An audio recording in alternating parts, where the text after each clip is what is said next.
Sam, just relate to our audience who these 7 evangelical groups are that are in America today and what's missing. All right, I'll be glad to do that. Actually, those who categorize this is the religion editor for CNN. All right, so put it in this context. But I will have to say, regardless of where CNN is on most reporting, this article is really fairly well written. He starts out with the first category is the old guard, he calls them.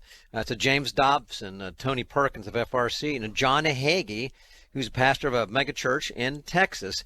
He calls these aging veterans who want to hold to a Christian nation that we always were, that we will be, and that's where we're going to go. They tend to favor Cruz, and these individuals do.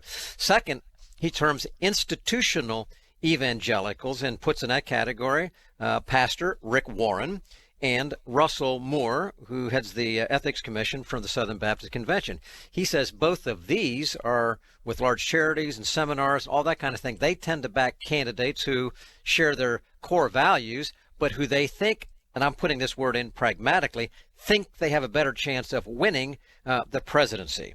And they tend to favor, this article says, Rubio. Now, the third is entrepreneurial evangelicals. He lists individuals like Paula White, Kenneth Copeland, and Jerry Falwell Jr., who we've talked a lot about. These three, this group may not all share the same theological positions, but they appreciate a good business model, someone who's going to have an administrative flair to it when they run the country, and they tend to favor Trump. And these three all have endorsed him.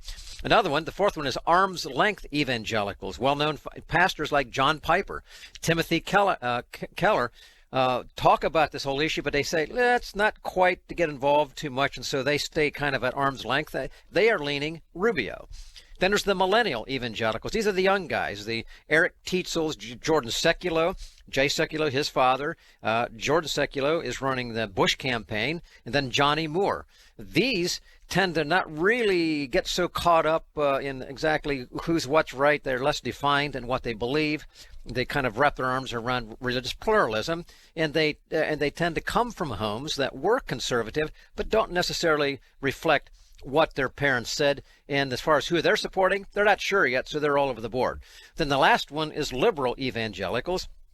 That would include guys like William Shaw, and they put in here fellows like Jimmy Carter, former president, which would be, said he was an evangelical, but clearly he's a very liberal. They lean all towards Democrats as a general rule rather than Republicans. And then there's the seventh one of cultural evangelicals. And these are people who say they are Christians, say they're born again, but they hardly ever go to church.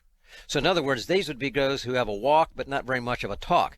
Now, Gary, in our discussion on this yesterday, I find there's a very obvious missing component here, and that's what I would term a biblical evangelical. I find it interesting that really all of these that are here that are listed seem to be very, very pragmatic in their approach, and where they move from, the millennial to the old institutional or the old guard. A lot of these things are pragmatic in their approach. We think this is going to work out best or whatever, but I see nothing in this article, and I see very little discussion outside of mostly what we do in this program of saying there are biblical directives for how we should view the candidates, and that's totally missing. So I think we should be talking about there needs to be an eighth. If these seven are right, there needs to be 8, and that eighth needs to be biblical evangelical, and I wonder how many of these would put themselves in that category.